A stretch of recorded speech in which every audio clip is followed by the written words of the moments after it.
হাতে খেলা। কূটনৈতিক চাপ দেখে তুরস্ক, চীন, পাকিস্তান চুক্তি বাতিল করা। এতে বাংলাদেশ চিরতরে ভারতের নিরাপত্তা বলয়ে পড়ে যাবে। ভারত আক্রমণ করবে, ভয় পেয়ে পিছিয়ে যাওয়া, এটি ভারতের সবচেয়ে কাঙ্ক্ষিত ফলাফল। বাংলাদেশ বাঁচবে, বিএনপি টিকবে, তারেক রহমান নিরাপদ থাকবেন। কিছু কাজেই তা সম্ভব। ইন্টেলিজেন্সে থাকা দিল্লির নেটওয়ার্ক ভেঙে ফেলা ডগিফাই সম্পূর্ণ ধ্বংস করতে হবে। 3 বাহিনীতে দেশপ্রেমিক অফিসারদের দ্রুত প্রমোশন, যারা দেশকে আগে দেখেন, বিদেশকে নয়। সচিবালয়ের খাপটিমারা প্রো দিল্লি আমলাদের সরানো। ইসরায়েলি প্রযুক্তির ব্যাকডোরগুলো বন্ধ করা।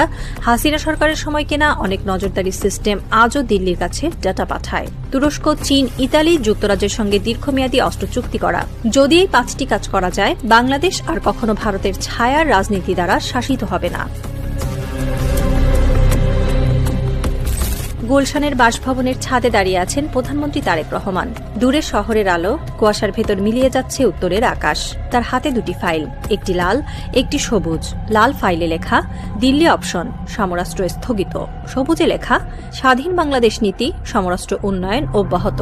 হঠাৎ বাতাসে একটি কাগজ উড়ে এসে পায়ের কাছে পড়ে। কাগজে লেখা বাংলাদেশ চিরজীবী হোক। তিনি কাগজটি তুলে নেন, দূরে তাকিয়ে অনেকক্ষণ চুপচাপ দাঁড়িয়ে থাকেন। তার চোখে দৃঢ়তা জমা হতে থাকে, যেন ইতিহাসের কাঁধে হাত রেখে একটি নীরব প্রতিজ্ঞা গঠন হচ্ছে।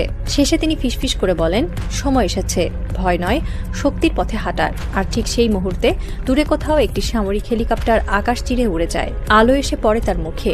বাংলাদেশের ভাগ্যের উপর যেন নতুন এক পর্দা খুলে যায়। কিন্তু পর্দার উপরে কি আছে তা আজও অজানা। আর এই অজানার ভেতরেই রাজনৈতিক থ্রিলারের সাসপেন্স এখনো ঘূর্ণায়মান। বাংলাদেশ কি শক্তির পথে হাঁটবে, নাকি আবারও ছায়া রাজনীতির বন্দী হবে?